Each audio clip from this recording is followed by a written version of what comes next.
Los Angeles کا ایک بہت بڑا حصہ جل کر راکھ ہو گیا. بڑی تعداد کے اندر فائر فائٹرز لڑ رہے ہیں. ایک نقطہ نظر یہ بھی ہے انہوں نے بہت ظلم اٹھایا. آزمائش نہیں ہے، اس کو آزمائش نہیں کہا جا سکتا، یہ ایک عذاب ہے. 3 لاکھ سے زیادہ لوگ یہاں پہ مر سکتے ہیں. ہم نہیں کہہ رہے، امریکنز کہہ رہے ہیں کہ یہ آگ شیطان نے لگائی ہے. دوسرے لفظوں کے اندر اگر ہم کہیں کہ یہ دنیا کی سب سے بڑی ہیرا منڈی جو ہے وہ جل رہی ہے، اب شیطان کو کیسے قابو کریں گے؟ کیونکہ ان سے بڑا تو کوئی شیطان ہے ہی نہیں. ہیلی کاپٹرز کے ذریعے، جہازوں کے ذریعے اور دوسرے اپریٹس کے ذریعے پھینکا گیا پانی جو ہے وہ کسی بھی کام نہیں آتا.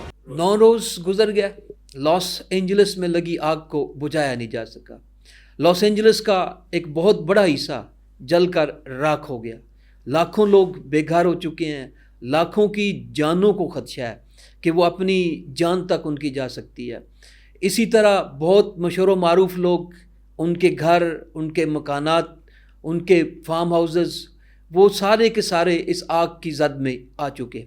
دوسری طرف دنیا کا ترقی یافتہ ترین ملک جس کو سپر پاور کہتے ہیں، جس کے پاس جدید ترین ٹیکنالوجی موجود، ایک سے ایک کر بڑھ کر ذرائع موجود، ایک پورا کمپلیٹ سسٹم موجود جس کی مثال دنیا دیتی ہے، وہ اس آگ پر قابو پانے میں ناکام دکھائی دیتا ہے. دنیا ساری مدد کرنے کے لیے تیار ہے. کینیڈا، میکسیکو، دوسرے ممالک نے مدد کی پوری یقین دہانی دلائی ہے، وہ آگے بڑھنے کے لیے تیار ہیں. بڑی تعداد کے اندر فائر فائٹرز لڑ رہے ہیں، جہاز اس کے اندر حصہ لے رہے ہیں. اسی طرح مختلف ہیلی کاپٹرز کو استعمال کیا جا رہا ہے، لیکن اس کے باوجود وہ آگ کنٹرول نہیں ہو رہی. تیز ہوا اس وقت ایک رپورٹ کے مطابق کہ 110 کلومیٹر فی گھنٹہ کی رفتار سے ہوا جو ہے وہ چل رہی ہے، اور وہ گرم ہوا ہے، ٹھنڈی ہوا نہیں ہے، وہ گرم ہوا ہے. اور کہا جا رہا ہے کہ جب وہ آگ کے ساتھ ٹکراتی ہے تو اس آگ میں مزید شدت آتی ہے، رکنے کی بجائے، تھمنے کی بجائے اس میں مزید اضافہ ہوتا جا رہا ہے. صورتحال انتہائی خراب ہے. ڈونلڈ ٹرمپ صاحب 20 جنوری کو جو ہے نا وہ اپنا عہدہ سنبھالنے کے لیے تیار، لیکن آتے ہی ایک بہت بڑا چیلنج بھی موجود ہے. دوسری طرف ایک نقطہ نظر یہ بھی ہے، ہم اس کے اوپر ہر پہلو کے اوپر بات کریں گے. ایک نقطہ نظر یہ بھی ہے کہ انہوں نے بہت ظلم اٹھایا، خاص طور پہ جو غزہ کی صورتحال ہے، جو فلسطین کی صورتحال ہے، جو لبنان کی صورتحال ہے، جو شام کی صورتحال ہے، جو یمن کی صورتحال ہے، اسی طرح کچھ دوسرے ممالک، عراق کی صورتحال ہے. جتنا انہوں نے ظلم اٹھایا، اب اس کے جواب دینے کا وقت آ گیا. بہت سارے لوگ یہ سمجھتے ہیں کہ یہ ایک عذاب ہے، آزمائش نہیں ہے، اس کو آزمائش نہیں کہا جا سکتا، یہ ایک عذاب ہے اور جو بڑھتا جا رہا ہے. انہوں نے شاید کبھی سوچا بھی نہیں تھا کہ یہ صورتحال بھی پیدا ہو سکتی ہے. آج ایک بین الاقوامی خبرساں ایجنسی نے، جو بڑی مستند ایجنسی ہے، اس کی رپورٹ سامنے آئی. بڑی دل دہلا دینے والی رپورٹ ہے، بڑے انکشافات کیے گئے اس کے اندر. اس میں سب سے بڑی خوفناک بات جو کی گئی ہے کہ یہاں پر 3 لاکھ سے زیادہ لوگوں کی زندگیوں کا خدشہ ہے، جو زندگیاں جا سکتی ہیں. کچھ لوگوں کی آگ سے، کچھ لوگوں کی اس کے بعد پھیلنے والی بیماریوں سے جو ہے نا وہ جان جا سکتی ہے. ان کی انویسٹیگیشن رپورٹ نے دنیا کو ہلا کر رکھ دیا، اور وہ کوئی کامن نیوز ایجنسی نہیں ہے کہ جس کی بات کے اوپر یقین نہ کیا جائے. وہ ایک مستند نیوز ایجنسی ہے، اور اس نے یہ رپورٹ شائع کی کہ 3 لاکھ سے زیادہ لوگ یہاں پہ مر سکتے ہیں. 3 لاکھ سے زیادہ لوگوں کو موت کا ذائقہ جو وہ چکھنا پڑ سکتا ہے. یہ صورتحال ہے. دوسری طرف ایک اور پہلو بھی اس کا سامنے آ رہا ہے کہ بہت سارے لوگوں نے یہ خیال کرنے کی، یہ سوچنے کی کوشش کی، اس چیز کا اندازہ لگانے کی کوشش کی کہ یہ آگ کیسے لگی.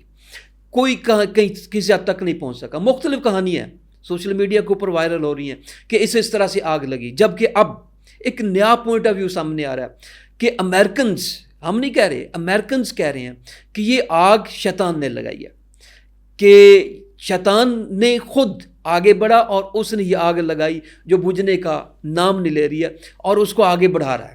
ٹھیک ہے، یہ ہم نہیں کہہ رہے ہیں. This is the point of view which is expressed by Americans. وہ خود اس چیز کے اوپر جو ہے نا بات کر رہے ہیں کہ یہ آگ شیطان نے لگائی ہے. اب اس کے اوپر بہت لمبی چوڑی بحث ہو سکتی ہے، لیکن ہمیں سمجھنے کے لیے صرف اس ریفرنس کی طرف جانا ہے کہ یہ شیطان نے کس طرح سے آگ لگائی، کہ وہاں پہ کیا شیطانیاں جاری تھی. لاس اینجلس ہم سب لوگ جانتے ہیں کہ ہالی ووڈ کا سب سے بڑا مرکز ہے. ٹھیک ہے، دوسرے لفظوں کے اندر اگر ہم کہیں کہ یہ دنیا کی سب سے بڑی ہیرا منڈی جو ہے وہ جل رہی ہے، یا جل گئی ہے، جل چکی ہے، جلنے کے دہانے پر ہے. ٹھیک ہے, کنارے پہ ہے, تباہ و برباد ہو رہی ہے, تو اس میں کوئی مذائقہ نہیں ہے, تباہ و برباد ہو گئی ہر چیز, لیکن سپر پاور اس کو پر کنٹرول کرنے میں ناکام ہے. تو یہ بھی غلط نہیں ہوگا کہ دنیا کے اندر سب سے زیادہ جو واحیاتی تھی یا جو بھی سلسلہ چل رہا تھا, اس کے اوپر ہم زیادہ بحث نہیں کرتے, وہ اسی لاس اینجلس کے اندر ہی چل رہا تھا. آخر پکڑ جو وہ آ سکتی ہے اور آنے میں ٹائم نہیں لگتا ہے. تو شاید ان کے ساتھ کچھ معاملہ ایسا ہی ہوا ہے. سارے لوگ دنیا کے اندر موجود ہیں, اس میں کوئی شک نہیں, گناہ گار لوگ بھی ہیں, نیک لوگ بھی ہیں, لیکن جب معاملہ ایک حد سے بڑھ جائے, ایک لمٹ کراس کر جائے, تو پھر اس کی پکڑ بھی ہو سکتی ہے. تو اس پہلو کو بھی رد نہیں کیا جا سکتا. ساتھ ساتھ جو ان کی اپنی انویسٹیگیشن ایجنسیز مختلف رپورٹس دے رہی ہیں, وہ بھی کافی چشم کشاں ہیں, ان کے اندر بھی بہت سارے انکشافات ہیں. اور اب یہاں تک بات پہنچ گئی ہے کہ وہ بار بار کہہ رہے ہیں کہ جناب یہ شیطان نے آگ لگائی, اب شیطان کو کیسے قابو کریں گے, کیونکہ ان سے بڑا تو کوئی شیطان ہے ہی نہیں. ٹھیک ہے, اگر یہ بات کی جائے, کیونکہ ابھی ہم نے مثال جو دی کہ جن ممالک کے اندر غزہ کے اندر جو صورتحال انہوں نے کی, جو انہوں نے بچوں کے ساتھ وہاں پہ ظلم کیا, ٹھیک ہے, جتنے لوگوں کو بھوکے مار چکے ہیں, جتنوں کو گولیوں سے مار چکے ہیں, اور جو صورتحال اب تک کر چکے ہیں, کیا اس کا حساب دیا جا سکتا ہے, اس کا جواب دیا جا سکتا ہے؟ اور یہاں پر بیٹھے ہوئے اس لاس اینجلس کے اندر بیٹھے ہوئے بہت سارے ہالی ووڈ کے ایسے ستارے ہیں جنہوں نے اس چیز کو پروموٹ کیا, اور انہوں نے کہا کہ جناب ہاں ہمیں اس ظلم کو جاری رکھنا چاہیے. انہوں نے غزہ میں جو کچھ ہوا اس کی حمایت کی. اس سے آپ اندازہ لگا سکتے ہیں کہ معاملہ جو ہے نا, اب وہ روتے ہوئے دکھائی دیتے ہیں. اب وہ ایکٹرز صاحب جو ہیں وہ باقاعدہ روتے ہوئے دکھائی دیتے ہیں, کہتے ہوئے دکھائی دیتے ہیں کہ کل جہاں پہ سوئمنگ پول تھا, ہم بیٹھے تھے, عیاشی کر رہے تھے, آج وہاں پہ تباہی بربادی ہے, اور صورتحال انتہائی ابتر سے ابتر ہوتی ہوئی جاری ہے. سب سے بڑی تشویشناک بات یہ ہے کہ یہاں پہ 3 لاکھ سے زیادہ لوگ, ان کی موت یا اس کا خدشہ کا ظاہر کیا جا رہا ہے کہ یہاں پہ اتنے لوگوں کی موت جو ہے واقع ہو سکتی, کوئی جنگ نہیں لگی ہوئی. ٹھیک ہے نا, اگر کسی ملک کے اندر جنگ لگی ہو نا, ہم کہہ سکتے ہیں کہ چلیں کسی نے حملہ کیا, کسی نے بمباری کی, جیسے انہوں نے کیا غزہ کے اندر, فلسطین کے اندر, ٹھیک ہے, ہم کہہ سکتے ہیں کہ ٹھیک ہے ہو, انہوں نے بمباری کی, اس کے نتیجے میں یہ صورتحال پیدا ہو گئی. لیکن یہاں پہ کچھ نہیں ہے. یہاں پہ ایک ہوا کا دباؤ آتا ہے 110 کلومیٹر فی گھنٹہ کی رفتار سے, ٹھیک ہے, اور وہ ہوا گرم ہے. وہ ہوا جب آگ کے ساتھ ٹکراتی ہے تو اس کو مزید تیز کرتی ہے. ان کا ہیلی کاپٹرز کے ذریعے, جہازوں کے ذریعے اور دوسرے اپریٹس کے ذریعے پھینکا گیا پانی جو ہے وہ کسی بھی کام نہیں آتا, اس کا کوئی بھی فائدہ جو ہے نا وہ نہیں ہو رہا. وہ اس آگ کو بڑھنے سے روکنے میں اب تک ناکام ہے. وہ ہوا بڑی تیزی کے ساتھ, ٹھیک ہے نا, یہ محکمہ موسمیات امریکہ کا جو ہے وہ بھی اس چیز کو انڈیکیٹ کر رہا ہے کہ آنے والے دنوں کے اندر یہ آگ جو ہے وہ کنٹرول ہوتی ہوئی دکھائی نہیں دے رہی ہے, بلکہ اس میں مزید اضافہ جو ہے وہ ہوتا ہوا دکھائی دے رہا. تو کس تباہی کی طرف جا رہے ہیں؟ کیا اس سے سبق سیکھا جائے گا؟ کیا یہ چیز سوچی جائے گی کہ آخر ہم نے جو کچھ کیا اس کا اب کاٹنا پڑ رہا ہے؟ کہتے ہیں نا کہ آپ جو بیجیں گے وہی کاٹیں گے. تو اب یہ کس طرف جائیں گے؟ ٹھیک ہے, آگ سے نو ڈاؤٹ ہلاکتیں ہو رہی ہیں, افسوس انسان کو ہوتا ہے, لیکن ساتھ دوسرے پہلو بھی اس کے جڑے ہوئے ہیں جن کو ہم چھوڑ نہیں سکتے ہیں. تو محکمہ موسمیات امریکہ کا وہ خود ان ساری چیزوں کو ایویلیویٹ کر رہا ہے, ان ساری چیزوں کو جو ہے وہ بیان کر رہا ہے, خود بتا رہا ہے کہ جناب لاس اینجلس جو کبھی پر رونق تھا, ٹھیک ہے, جو کبھی عیاشی کا سامان وہاں پہ موجود تھا, وہاں پہ کیا کچھ نہیں ہو رہا تھا. میں نے پہلے فکرہ بولا کہ ہم کہہ سکتے ہیں اس کو کہ یہ دنیا کی سب سے بڑی ہیرا منڈی تھی جو جل گئی, ٹھیک ہے, جس کے جلنے کے بغیر اب گزارا نہیں ہو سکتا. تو اب اس سے اندازہ لگا لیں کہ یہاں پر کیا کچھ ہو رہا تھا.